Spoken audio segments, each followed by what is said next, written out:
राधे राधे। हमारे YouTube channel में आप सभी लोगों का स्वागत है।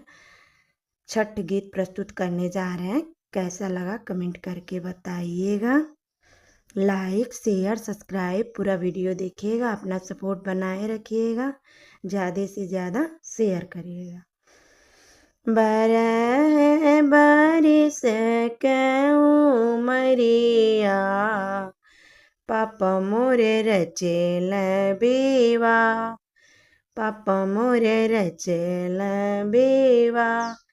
पहिले पहिले गईनी गावनवा,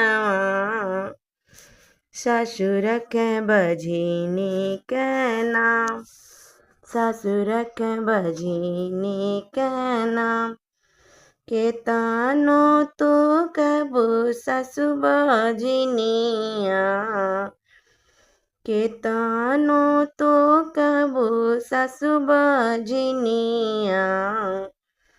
अबहिन बड़ी लड़ी का नादान, अबहिन बड़ी लड़ी का नादान।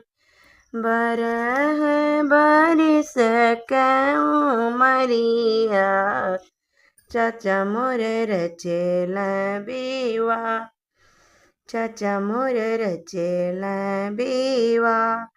पहिले पहिले अइली गावनवा, ननदार के बझिनी के नाम, ननदार के बझिनी के नाम। केतनो तो कबू ननदा बझिनिया, केतनो तो कबू ननदा बझिनिया। अबहिन लड़ी का नादान, अबहिन लड़ी का नादान।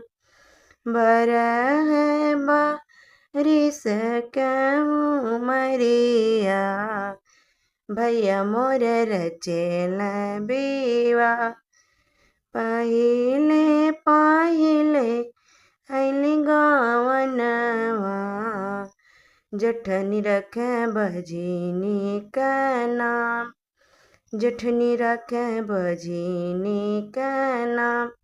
केतनो तो कबू जठनी बझिनिया, अबहिन लड़ी का नादान, अबहिन लड़ी का नादान।